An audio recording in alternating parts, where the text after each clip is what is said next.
আজকের এই ভিডিওতে আমরা আলোচনা করতে চলেছি রায় ও মার্টিন প্রশ্নবিচিত্রার পঞ্চম শ্রেণীর দ্বিতীয় পরীক্ষায় মূল্যায়ন 2026 অর্থাৎ সেকেন্ড ইউনিট টেস্টের বাংলা বিষয়ের যে 9 দাগের প্রশ্নপত্রটি রয়েছে অর্থাৎ Raiganj girls high school HS বিদ্যালয়ের সমস্ত প্রশ্নের উত্তরগুলি সমাধান করব। প্রশ্নপত্র সমাধান করার আগে বলে দেই, আমার পরবর্তী ভিডিওগুলি বানাতে অনুপ্রাণিত করার জন্য চ্যানেলটিকে অবশ্যই তোমরা সাবস্ক্রাইব করে নেবে এবং এই ভিডিওটিকে বেশি বেশি করে লাইক, কমেন্ট ও শেয়ার করে দেবে। প্রথমে একইটা আছে সঠিক উত্তরটি বেছে নিয়ে লেখো যে কোনো 8টি। একের এক আছে গরান গাছে ছোট ছোট ফুল, এটা হবে হলুদ রঙের। এরপরে একের দিকে 2 যেটা আছে পালিয়ে গেল অনেক দূরে, কোথায়, এটা হবে সাতসাগরের পারে। এরপরে একের 3 আছে চাঁদ উঠলে গাছটি, এটা হবে ভালুক হয়ে যেত। এরপরে একের 4 যেটা আছে ভগবানের বেবাক সৃষ্টি কে বলেছিল, এটা হবে ছাগল। এরপরে একের 5 যাচ্ছে যেটা সদস্যা হলো সদস্য শব্দটির, তবে স্ত্রীলিঙ্গ বাচক শব্দ, এটা হবে সদস্যটা হলো স্ত্রীলিঙ্গবাচক আর সদস্যটা হলো পুংলিঙ্গবাচক শব্দ। এরপর এটা হচ্ছে একের 6 যেটা আছে এটা হবে সকল হবে দেশের সেরা। এরপর একের 7 যেটা আছে বেমানান শব্দ কোনটি, এটা হবে ছাদ। এরপরে একের 8 আছে ওগো আজ, এটা তোরা হবে যাসনে ঘরের বাইরে। এরপরে একের 9 গুপি গাইন বাঘা বাইন কার লেখা, এটা হবে উপেন্দ্র কিশোর রায়চৌধুরীর। এরপরে 2 দাগে আছে একটি বাক্যে উত্তর দাও যে কোনো 9টি।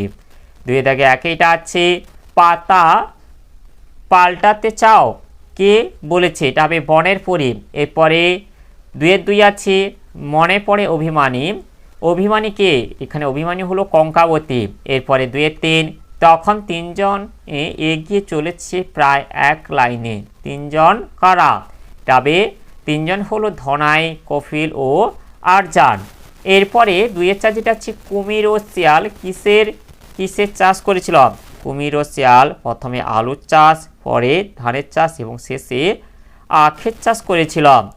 এরপরে 2-5 যেটা আছে মায়াতরু শব্দটির অর্থ কি, মায়াতরু শব্দটির অর্থ হলো মায়াবী গাছ।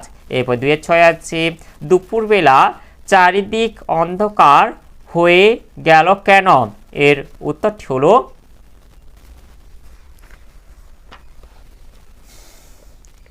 ঝড় কবিতায় দুপুরবেলা হঠাৎ ঘন কালো মেঘে আকাশটা ঢেকে গিয়েছিল, বকুলতলা চাপার বন নদীর জল সব কালো হয়ে গিয়েছিল, তাই দুপুরবেলা চারদিক অন্ধকার হয়ে গেল। এরপর এটা হচ্ছে 2-7 মাঠ মানে ছুট কবিতায় মাঠ শব্দটিকে কতবার ব্যবহার করা হয়েছে, এটা হবে 10 বার। এরপরে 2-8 যেটা আছে বাক্য রচনা করো দুরন্ত, এটা হবে আমার বোন খুব দুরন্ত। এরপরে 2-9 যেটা আছে রবীন্দ্রসঙ্গীতের গায়ক হিসেবে ভদ্রলোকের সুনাম আছে, পুংলিঙ্গবাচক শব্দগুলিকে বদলে পুনরায় বাক্যটি লেখো। এখানটা হচ্ছে পুংলিঙ্গ থেকে স্ত্রীলিঙ্গে পরিণত করলে হবে রবীন্দ্রসঙ্গীতের গায়িকা হবে হিসেবে ভদ্র মহিলার হবে সুনাম আছে। এরপরে 2-10 যেটা আছে বাতলা হাওয়া বিশেষ্য ও বিশেষণ লেখো, এখানে হচ্ছে বিশেষ্য হচ্ছে হাওয়া আর বাদলাটা হচ্ছে বিশেষণ।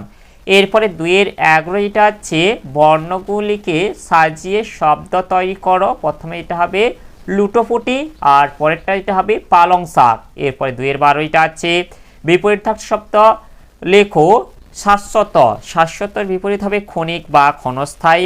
এরপরে 2-13 এটা আছে আকাশ দিয়ে ধেয়ে এলো দুরন্ত ঝড় আগামীকাল এলে কি লিখতে হবে, এটা হবে আকাশ দিয়ে ধেয়ে আসবে দুরন্ত ঝড়।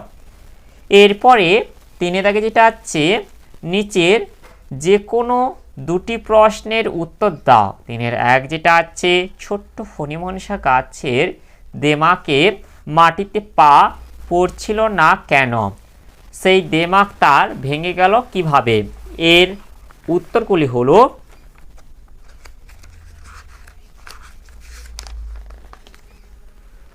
এই যে বনের পরীর আশীর্বাদে ফণিমনসা গাছের সুন্দর সবুজ কচি পালং শাকের মতো পাতা হয়ে যাওয়ায় তার দেমাকে মাটিতে পা পড়ছিল না। আর সেই দেমা কীভাবে ভেঙে গেল এটা বলবে যে একটা ছাগল এসে ফণিমনসা গাছের কচি সবুজ পালং শাকের মতো পাতাগুলি কচকচ করে খেয়ে ফেলায় তার দেমাক ভেঙে গেল। এরপর এটা হচ্ছে অথবা মধু চা খুঁজে পাওয়ার পন্থাটি কি? ধনাই কিসের মন্ত্র জানে? ধনাই মৌমাছি তাড়ানোর মন্ত্র জানে। আর এর আগের প্রশ্নের উত্তরটি হলো মধু চা খুঁজে পাওয়ার পন্থা বা উপায়টি হলো মৌমাছি ফুল থেকে মধু নিয়ে যেদিকে ছুটে চলে তার পিছু পিছু যাওয়া। মৌমাছি মধু নিয়ে মৌচাকেই সঞ্চিত করে বলে ফুলের মধু সংগ্রহ করা মৌমাছিকে অনুসরণ করলেই মধুর চা খুঁজে পাওয়া যায়।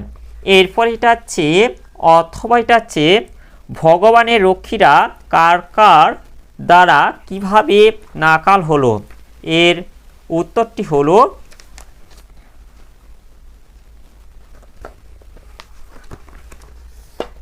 এই যে আমরা এটা বলে দেব মৌমাছিরা রক্ষীদের মুখে হুল ফোটাতে লাগলো, বাঘ তাদের খেয়ে নেবে বলে ভয় দেখালো। এইসব গোলমালের মধ্যে মোরগ ও তার ডানা ঝাপটে ভয় দেখাচ্ছিল। এভাবেই ভগবান ও তার রক্ষীরা মৌমাছি, বাঘ ও মোরগের হাতে নাকাল হলো। এরপর এটা হচ্ছে 3-2 ঝড়ের সঙ্গে শিশু মনের কিসের তুলনা কবিতায় ধরা পড়েছে? এর উত্তরটি হলো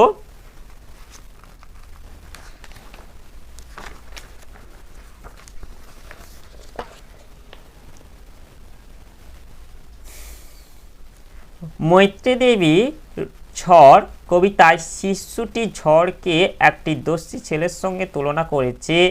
সে নিজে যেমন ঘরের মেঝেতে কালি ঢেলে দেয় সেই রকমই ঝড়রূপী ছেলেটি যেন আকাশের গায়ে কালির তোয়া ঢেলে দিয়েছে। এরপরে অথবা এটা হচ্ছে বৃষ্টির দিনে কবির মনে কোন গান ভেসে আসে? এর উত্তরটি হলো বৃষ্টির দিনে কবির মনে তার ছেলেবেলার মায়ের মুখে শোনা বৃষ্টি পড়ে টাপু টুপুর নদে এলো বান গানটি ভেসে আসে। এরপরে অথবা এটা হচ্ছে দিনের বিভিন্ন সময়ে কবি গাছকে কোন কোন রূপে দেখেছেন? এর উত্তরটি হলো কবি অশোক বিজয় রাহা তাঁর মায়াতরু কবিতায় দিনের এক এক সময় গাছকে এক এক রূপে দেখেছেন। সন্ধেবেলা তিনি গাছটিকে দেখেছেন ভূতের বেশে, রাতের বেলা আকাশে চাঁদ উঠলে তিনি গাছকে দেখেছেন ভালুক রূপে, আবার এক পশলা বৃষ্টি পড়ে চাঁদ উঠলে তিনি গাছকে দেখেছেন লক্ষ হীরের মাছের মুকুট রূপে, রাতের শেষে ভোর হলে তিনি কেবল ঝিকিরমিকির আলোর এক রূপলি ঝালর পড়ে থাকতে দেখেছেন। এরপর এটা হচ্ছে 4 দাগে যে কোনো একটি প্রশ্নের উত্তর দাও। 4 দাগে এটা হচ্ছে লিঙ্গ কাকে বলে? উদাহরণ দাও।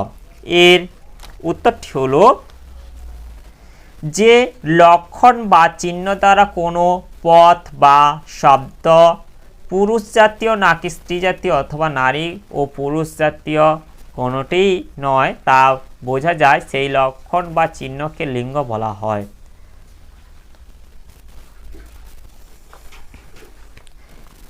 আর এরপর যেটা হচ্ছে উদাহরণে বলবে যেমন হচ্ছে ছেলেটি ফুটবল খেলছে, এখানে হচ্ছে ছেলেটি হলো পুল্লিঙ্গ।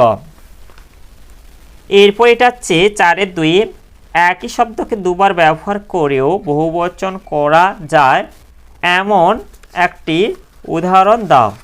এর উত্তরটি হলো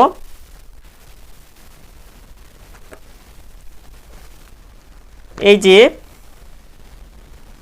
ডালে ডালে ফুল ফুটে রয়েছে, এখানে ডালে ডালে হলো বহুবচন। এছাড়া আছে দেশে দেশে বিপিনের নাম ছড়িয়ে পড়লো, এছাড়া আছে মাঠে কচি কচি ঘাস হয়েছে, এছাড়া এখানে গ্রন্থাগারে কোন কোন বই লাগবে তা ছাত্রদের কাছ থেকে জেনে নাও, মিছিলে দলে দলে লোক যোগদান করেছে, এগুলো থেকে তোমরা যে কোনো একটি বলে দেবে। এরপরে যেটা হচ্ছে 5-এর আগে, তোমার বিদ্যালয়ে কোনো একটি অনুষ্ঠানের কথা জানিয়ে তোমার বন্ধুকে চিঠি লেখো। এর উত্তরটি হলো, এই যে বিদ্যালয়ে কোনো অনুষ্ঠানের কথা সংক্ষেপে জানিয়ে বন্ধুকে একটি চিঠি লেখো, এটা লিখে দেবে। আর নাম ঠিকানাগুলো তোমরা তোমাদের নিজেদের করে পরিবর্তন করে দেবে, একটু তোমরা পরিবর্তন করে লিখে নেবে। তোমরা ভালোভাবে দেখে নাও এই চিঠিটি।